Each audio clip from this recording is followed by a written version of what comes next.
ہم دیکھیں گے خدا کے کلام میں سے خروج کی کتاب اور اس کا تیسرا باب، تیسرے باب کی 4، 5، 6 اور 7 آیت، بلکہ 8 آیت بھی پڑھ لیں گے۔ تب خداوند نے دیکھا کہ وہ دیکھنے کو کترا کر آ رہا ہے، تو خدا نے اسے جھاڑی میں سے پکارا اور کہا، اے موسیٰ، اے موسیٰ۔ اس نے کہا، میں حاضر ہوں۔ تب اس نے کہا، ادھر پاس مت آ، اپنے پاؤں سے جوتا اتار، کیونکہ جس جگہ تو کھڑا ہے وہ مقدس زمین ہے۔ پھر اس نے کہا کہ میں تیرے باپ کا خدا یعنی ابراہیم کا خدا اور اسحاق کا خدا اور یعقوب کا خدا ہوں۔ موسیٰ نے اپنا منہ چھپایا کیونکہ وہ خدا پر نظر کرنے سے ڈرتا تھا، اور خداوند نے کہا، میں نے اپنے لوگوں کی تکلیف جو مصر میں ہے خوب دیکھی، اور ان کی فریاد جو بگار لینے والوں کے سبب سے ہے سنی، اور میں ان کے دکھوں کو جانتا ہوں، اور میں اترا ہوں کہ ان کو مصریوں کے ہاتھ سے چھڑاؤں اور اس ملک سے نکال کر ان کو ایک اچھے اور وسیع ملک میں جہاں دودھ اور شہد بہتا ہے، یعنی کنانیوں اور ہتھیوں اور اموریوں اور فرزیوں اور ہوئیوں اور یبوسیوں کے ملک میں پہنچاؤں۔ اور 9 آیت ہے اس کی، دیکھ بنی اسرائیل کی فریاد مجھ تک پہنچی ہے، اور میں نے وہ ظلم جو مصری ان پر کرتے ہیں دیکھا ہے۔ اور 10 آیت، سو اب آ، میں تجھے فرعون کے پاس بھیجتا ہوں، اور تو میری قوم بنی اسرائیل کو مصر سے نکال لائے۔ آمین۔ ہم اس سارے واقعے سے واقف ہیں کہ موسیٰ پہاڑ پر گیا ہے، حورب کے پہاڑ پر، اور حورب کے پہاڑ کے اوپر جا کر اس نے ایک منظر دیکھا ہے کہ ایک جھاڑی ہے اور جھاڑی کو آگ لگی ہوئی ہے، اور یہ منظر اتنا عجیب ہے کہ یہ جھاڑی جل رہی ہے لیکن جل کر بھسم نہیں ہو رہی۔ لکڑی کو جب آگ لگتی ہے تو لکڑی ساتھ ہی راکھ بن جاتی ہے، کوئلہ بننا شروع ہو جاتا ہے، لیکن اس لکڑی کو ایسا کچھ نہیں ہو رہا، یہ جلتی رہی ہے اور مسلسل جلتی جا رہی ہے۔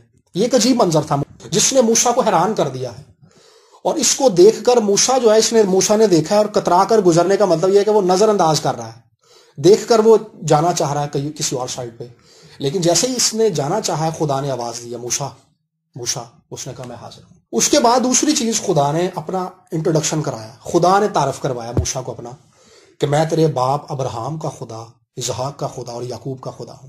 اور اگلی بات خدا نے اس سے کہی ہے کہ میں نے اسرائیلیوں کا رونا اور چلانا جو مصر میں مصریوں کے ظلم کی وجہ سے ہے میں نے سن لیا ہے، یعنی میں نے ان کی دعاؤں کو سن لیا ہے، میں نے ان کی فریادوں کو سن لیا ہے، میں نے اس ظلم کو دیکھا ہے جو مصری ان پر کر رہے ہیں۔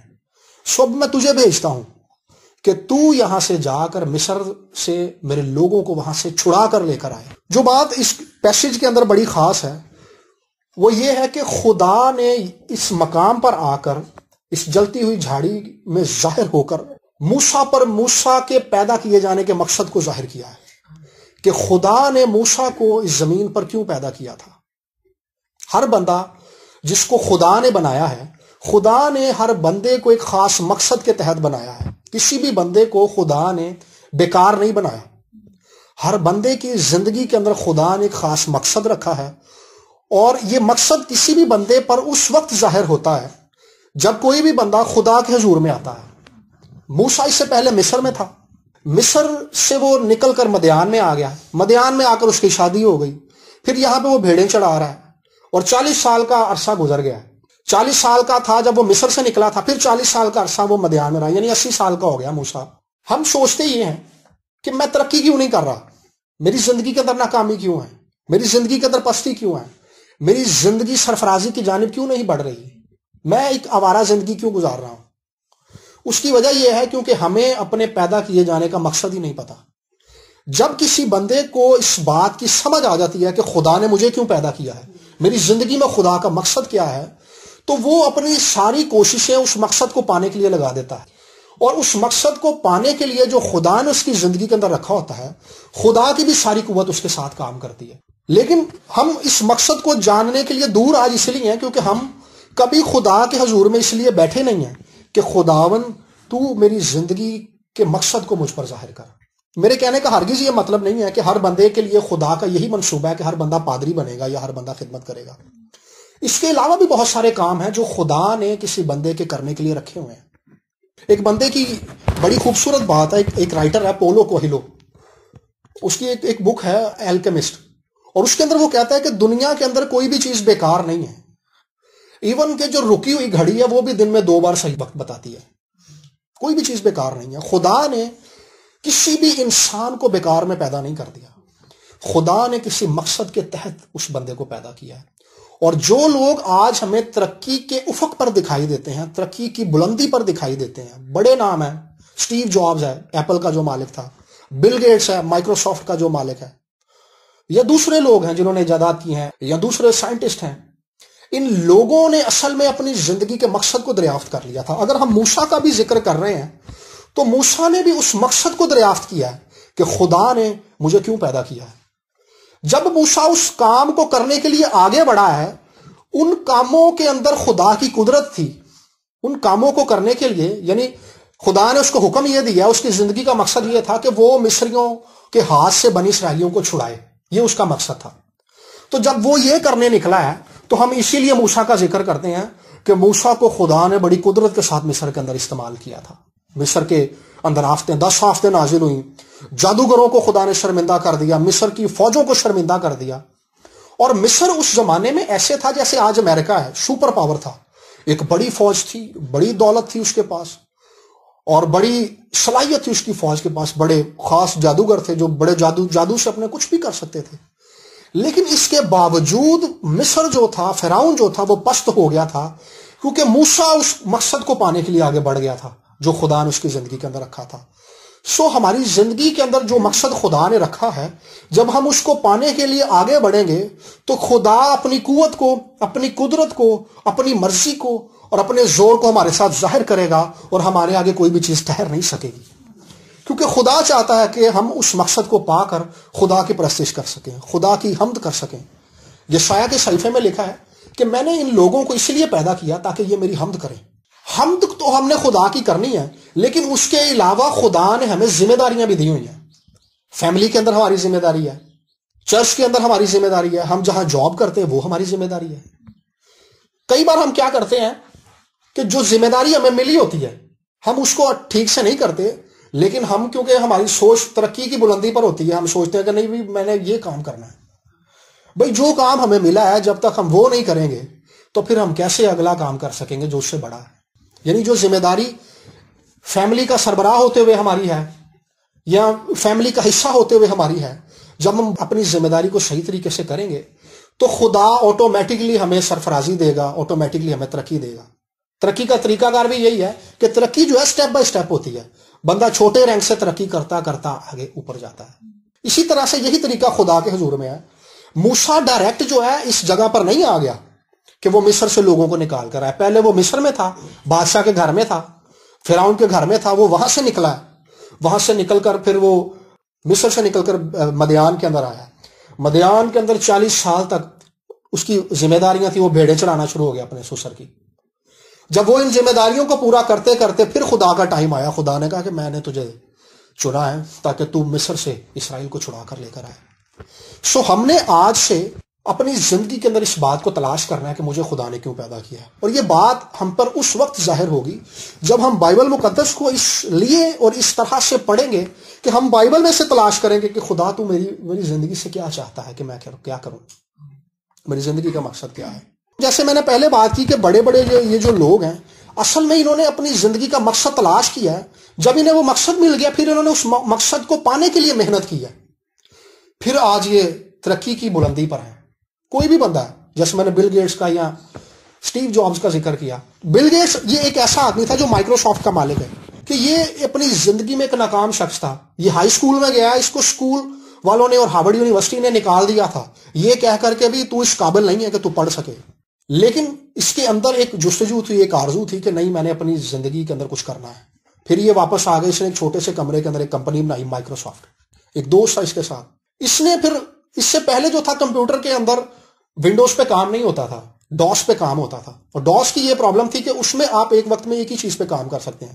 ونڈوز میں تو یہ ہوتا ہے نا کہ ہم ایک وقت میں اگر آڈیو ہم سن رہے ہیں کوئی تو اس کے ساتھ ہم کوئی اور ورڈ پہ بھی کام کر سکتے ہیں، ایکسل پہ بھی کام کر سکتے ہیں، اور کچھ مختلف چیزوں پہ ایک وقت میں کام کر سکتے ہیں، انٹرنیٹ ایکسپلورر بھی کھول سکتے ہیں۔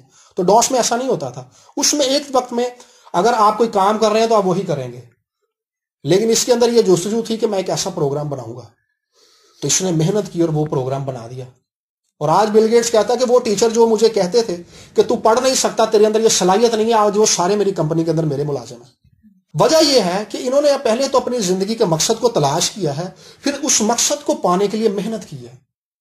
ہم نے اپنی زندگی کو ایسے ہی آوارگی میں نہیں گزارنا.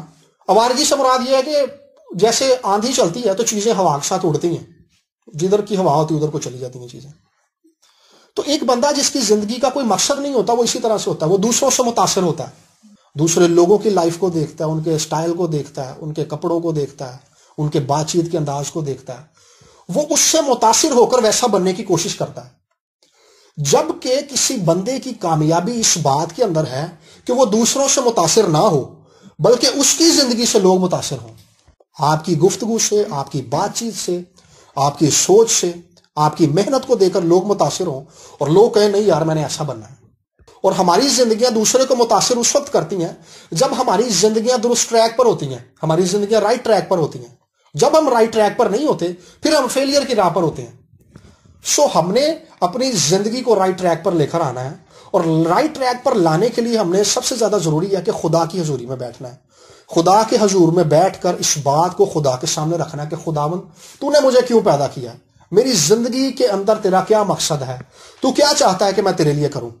چرچ کے اندر بہت سارے کام ہوتے ہیں, مقصد یہ نہیں ہے کہ ہر بندہ ہی پادری بنے گا, بلکہ اور بہت سارے کام ہیں جو ہم نے کرنے ہیں. جب ہم اس مقصد کی تلاش کے پیچھے چل پڑتے ہیں تو اصل میں ہماری زندگیاں جو ہے پھر لوگ ہمیں اس مقصد سے ہٹا نہیں سکتے. ایسا نہیں ہوتا کہ ہم کبھی بھی ڈی موٹیویٹ نہیں ہوتے. ہماری زندگی میں ناکامی بھی آتی ہے, شکست بھی آتی ہے, لیکن اس کے باوجود ہم آگے بڑھتے رہتے ہیں. ایک کوٹیشن میں نے کسی وقت اپلوڈ کی تھی کہ ناکامی جو ہے ہمیں اپنے ٹارگٹ پر فوکس کرنا سکھاتی ہے. ہمارا ٹارگٹ کیا ہے, ہم نے کیا اچیو کرنا ہے.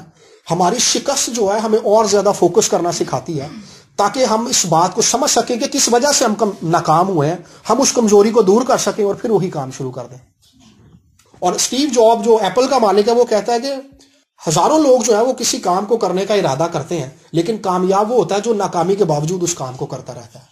سو ہم نے اس بات کو سب سے پہلے تو جاننے کے لیے اور تلاش کرنے کے لیے خداوند کے حضور میں بیٹھنا ہے, خداوند کے کلام کو پڑھنا ہے. ہم نے اس بات کے لیے کہ خداوند تو میری زندگی کا مقصد مجھ پر ظاہر کر, میری زندگی کا مصرف مجھ پر ظاہر کر, میری زندگی کو تو نے کیوں وجود بخشا ہے, مجھے کیوں تو نے پیدا کیا ہے, تو اس بات کو مجھ پر ظاہر کر. جب کوئی بندہ اس بات کو سمجھ لیتا نا کہ میرا مقصد کیا ہے, پھر وہ دوسروں سے صرف اسی لیے متاثر ہوتا ہے کہ وہ ان سے موٹیویشن لے کر اپنی زندگی کے مقصد کو پا سکے. ان جیسا بننا نہیں چاہتا, بلکہ اس کا مقصد یہ ہوتا ہے کہ بھئی میں نے اس چیز کو اچیو کرنا ہے اور میں یہ کر کے رہوں گا. سو ہم نے آج سے اس چیز کی تلاش کرنی ہے, ہماری زندگی کا مقصد کیا ہے. اگر ہماری زندگی کا مقصد کوئی نہیں ہے تو پھر ہم ہوا میں اڑتی ہوئی چیزوں کی طرح ہیں, جدھر کی ہوا ہوگی ادھر کو چیزیں اڑنا شروع کر دیں گی. جیسے شاپر اڑتے ہیں نا آندھی کے اندر, جدھر مرضی چلے جاتے ہیں. اسی طرح سے وہ بندہ جس کا کوئی مقصد نہیں ہے وہ جدھر مرضی چلا جاتا ہے. پنجابی میں ہم کہتے ہیں نا جن نے لایا گلی وہ نال ہی ٹور چلی, ایسا ہوتا ہے بندہ. سو ہم نے ایسا نہیں بننا, ہم نے اس چیز کو سمجھنا ہے اور خدا کی حضوری میں بیٹھنا ہے اور خدا سے کہنا کہ میری لائف کو تو نے کیوں پیدا کیا ہے, مجھے پیدا کیوں تو نے کیا, اس بات کو مجھ پر ظاہر کر دے. ہم نے بہت وقت ضائع کر دیا ہے. آج میں آپ کو ایک بات بتاؤں, ہمارے جو بچے ہیں, اسٹوڈنٹس جو ہیں خاص طور پہ, بچے پڑھ بہت جاتے ہیں لیکن ان کو کامیابی کیوں نہیں ملتی. لوگوں کے پاس ڈگریز ہیں, آج ایم فل کیے ہوئے ہیں, پی ایچ ڈی کی ہوئی ہیں, لیکن اچھی جاب ہی ڈھونڈتے رہتے ہیں. اصل میں انہوں نے پڑھائی تو کر لی ہے لیکن کیریئر پلاننگ نہیں کی ہوئی انہوں نے. ہمارے ہاں ایک چیز اور بھی ہے کہ ہم یہ سوچتے ہیں کہ ہم خود بچوں پر امپوز کرتے ہیں کہ میرا بیٹا ڈاکٹر بنے گا, میرا بیٹا انجینئر بنے گا, جبکہ ہم بچوں کو ایسا انوائرمنٹ نہیں دیتے کہ بچے اپنے اندر کی صلاحیتوں کو تلاش کریں کہ میرے اندر کیا صلاحیت ہے, میں اس صلاحیت کو لے کر آگے چلوں گا اور میں اسی میں ہی آگے بڑھوں گا, میرے اندر جو ٹیلنٹ ہے. مطلب یہ ہے کہ اگر کوئی بچہ میتھس کے اندر بہت زیادہ اچھا ہے نا تو اس کو میتھس ہی کے اندر آگے جانا چاہیے. ہم کیا کرتے ہیں, جس میں ویک ہوتا ہے ہم کہتے ہیں کہ نہیں اس میں زیادہ زور دو, ٹھیک ہے اس پہ میں زور دینا چاہیے, لیکن جس میں وہ اچھا ہے جب ہم اس کے لیے اس کو زیادہ محنت کروائیں گے تو وہ بہت زیادہ اچھا ہو جائے گا, کیونکہ اس میں وہ پہلے ہی اچھا ہے, وہ ایکسٹرا آرڈنری ہو جائے گا. مطلب یہ جو لوگ ایکسٹرا آرڈنری ہیں یہ اسی لیے ہیں کیونکہ یہ جس چیز میں اچھے تھے انہوں نے اس چیز کو پالش کیا ہے. جو ٹیلنٹ خدا نے ہمیں دیا ہوا ہے, جو صلاحیت ہمیں خدا نے دی ہوئی ہے, ہم نے اس کو ایک تو تلاش کرنا ہے, تلاش کرنے کے بعد اس کو پالش کرنا ہے. جب ہم پالش کرتے ہیں اس کو, اس پہ محنت کرتے ہیں, تو پھر ہماری لائف جو ایکسٹرا آرڈنری ہو جاتی ہے. پھر دوسرے لوگوں سے ہم اس لیے منفرد دکھائی دیتے ہیں کیونکہ ہماری زندگی کا جو ٹریک ہے وہ درست ہوتا ہے, ہم صحیح جانب آگے بڑھ رہے ہوتے ہیں. سو ہم نے آج سے اس چیز کو دریافت کرنا ہے کہ خدا نے ہمیں کیا صلاحیت دی ہوئی ہے.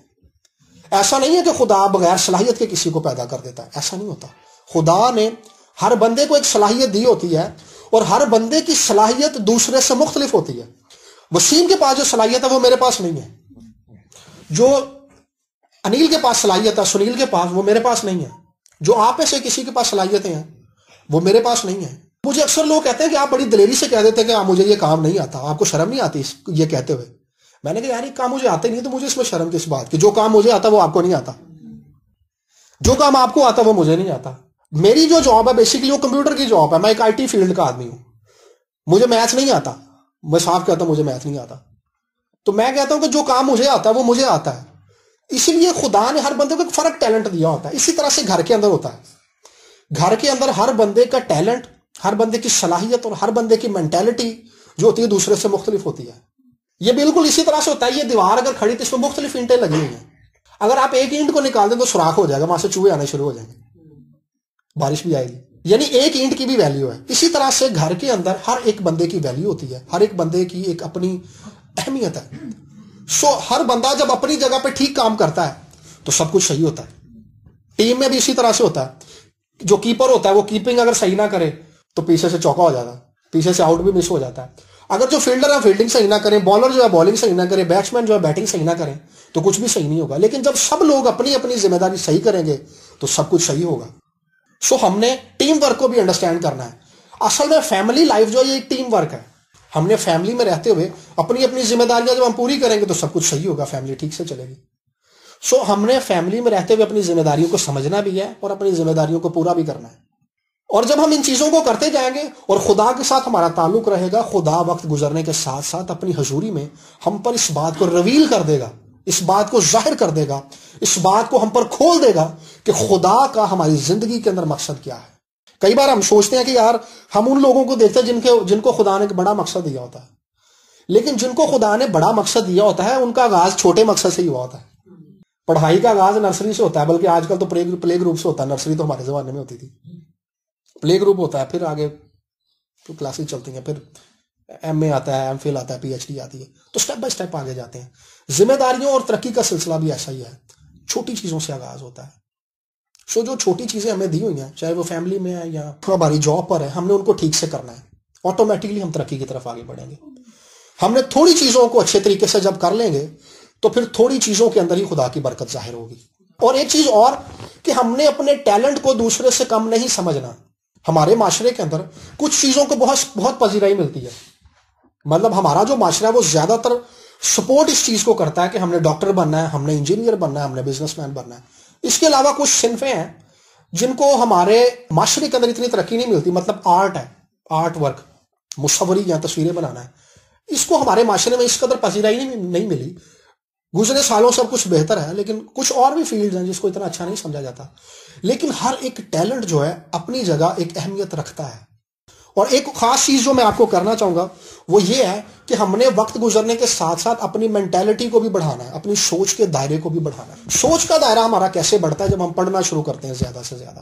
ہوتا کیا ہے، اگر کسی بندے نے 70 سال کی زندگی کے اندر ایک کتاب لکھی ہے تو اس کا مطلب یہ ہے کہ 70 سالہ زندگی کا ایکسپیرینس جو ہے اس نے اس کتاب کے اندر لکھ لیا ہے. اب میں جب اس کتاب کو پڑھوں گا تو مجھے چھوٹی عمر میں اس چیز کی سمجھ آ جائے گی کہ بھی اس کے فیلئرز کیا تھے، یہ ناکام کیوں ہوا تھا. میں اپنی زندگی کو ان چیزوں کو سمجھنے کے بعد اپنی زندگی میں ان چیزوں کو اگر چھوڑ دوں گا تو میں بھی ناکام نہیں ہوں گا. سپورٹ مل جاتی ہے اس سے، آپ کو آپ کی سوچ کا دائرہ بڑھ جاتا ہے. ہماری سوچ جو ہوتی ہے کئی بار ہمارے اپنے گھر میں ہمارے ماحول کے ارد گرد گھومتی رہتی ہے، لیکن جب ہم دوسرے لوگوں کو پڑھنا شروع کر دیتے ہیں تو ہم اس ماحول سے باہر نکل کر سوچنا شروع کرتے ہیں. اب میں یہاں بیٹھا ہوں تو مجھے باہر کا ماحول نظر نہیں آ رہا، لیکن جب میں چھت پہ کھڑا ہوں گا تو مجھے ارد گرد کا سارا ماحول نظر آئے گا. اسی طرح سے جو ریڈنگ ہے وہ ہماری سوچ کو پھیلاتی ہے، ہمیں چیزوں کو اچھے طریقے سے دیکھنے اور سمجھنے کا موقع دیتی ہے. اور خداوند کا جو پاک کلام ہے اس کے اندر ہزاروں سالوں کی تاریخ موجود ہے، ہزاروں لوگوں کے فیلئر لکھے ہوئے ہیں، ہزاروں لوگوں کی ترقی کرنے کی وجوہات لکھی ہوئی ہیں کہ ان لوگوں نے ترقی کیوں کی تھی. جب ہم اس کے ساتھ اپنا تعلق جوڑ لیتے ہیں تو ہم اصل میں اس چیز کو سمجھنا شروع کر دیتے ہیں کہ موسیٰ نے ترقی کیوں کی تھی، جداؤن نے ترقی کیوں کی تھی، داؤد نے ترقی کیوں تھی، داؤد فیل کیوں ہوا تھا، داؤد ناکام کیوں ہوا تھا اپنی لائف کے اندر. ہم ان چیزوں کو اپنا کر اور جن چیزوں کو چھوڑنے کی ضرورت ہے ان کو چھوڑ کر ہماری زندگی بھی ترقی کی جانب گامزن ہو جاتی ہے. سو ہم نے بائبل کو پڑھنا شروع کرنا ہے, بائبل کے ساتھ اپنا ایک تعلق جوڑنا ہے. آپ یقین کریں کہ میں یہ شو مارنے کے لیے نہیں کہہ رہا, لیکن میں نے بائبل کو اس طرح سے پڑھا کہ میں نے ایک دن کے اندر ایک بک کو شروع کیا, اسی دن کے اندر اسی بک کو ختم کر لیا. میں نے اس طرح سے اس کو پڑھا. تو ہم نے اسی طرح سے اس کو پڑھنا ہے کہ ہم نے اس کے اندر سے کچھ تلاش کرنا ہے, ہم نے اس کے اندر سے کچھ نکالنا ہے جو ہمارے اپنے فائدے کے لیے ہے, جس سے ہمارا بھلا ہو, ہماری فیملی کا بھلا ہو. اس کے اندر ایک پاور ہے, پاک کلام کے اندر ایک پاور ہے. جب ہم اس کلام کے ساتھ جڑ جاتے ہیں تو ہم آٹومیٹکلی وہ قوت ہمارے اندر سے کام کرنا شروع کر دیتی ہے, ہمارے اندر سے فلو کرنا شروع کر دیتی ہے. ہمیں وہ چیز لیڈ کرنا شروع کر دیتی ہے, کنٹرول کرتی ہے کوئی چیز ہماری لائف کو. سو ہم نے کلام کو اس لیے پڑھنا ہے کہ کلام ہمیں کنٹرول کر لے, کنٹرول کر لے, ہماری لائف کو کنٹرول کرے, اور اس کی قوت اور اس کی قدرت جو ہے ہماری ساری لائف کے اندر نظر آنا شروع ہو جائے. ایک وقت کے اندر مجھے ایسا بھی لگتا تھا کہ بائبل کو پڑھتے ہوئے ہمیں لگتا ہے کہ ہم اسے پڑھ رہے ہیں, لیکن ایک وقت میں ایسا بھی میرے آیا خداوند کے ساتھ رفاقت کے اندر کہ میں بائبل کو پڑھتا تھا اور مجھے یہ احساس کبھی نہیں ہوا تھا کہ میں اسے پڑھ رہا ہوں, بلکہ مجھے یہ لگتا تھا کہ کوئی مجھ سے بول رہا ہے. پڑھتے ہوئے مجھے یہ احساس ہوتا تھا کہ کوئی مجھ سے بات کر رہا ہے, جو کچھ میں پڑھ رہا ہوں یہ مجھے کوئی سنا رہا ہے. تو یہ ایکسپیرینس تھا, یہ اصل میں خدا کا پاکرو تھا جو اس کلام کے وسیلہ سے میرے سے بولتا تھا. سو ہم نے اس طرح سے خدا کی قربت کے اندر جانا ہے کہ خدا کا کلام ہم سے بولنا شروع کر دے, خدا ہم سے بات کرنا شروع کر دے, خدا کا کلام ہمیں دکھائی دینا شروع ہو جائے. کئی بار ایسا بھی ہوتا ہے ہم پڑھ رہے ہوتے ہیں لیکن جیسے ایک فلم ہماری آنکھوں کے سامنے چلنا شروع ہو جاتی ہے کہ یہ کیسے ہوا تھا. ہم نے اس طرح سے خدا کے کلام کو پڑھنا ہے.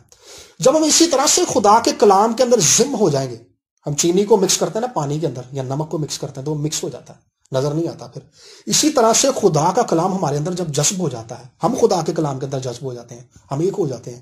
اسی طرح سے یہ قوت پھر ہمیں لیڈ کرنا شروع کر دیتی ہے. ہماری لائف, ہماری زندگی کو آٹومیٹکلی ایک مقصد مل جاتا ہے.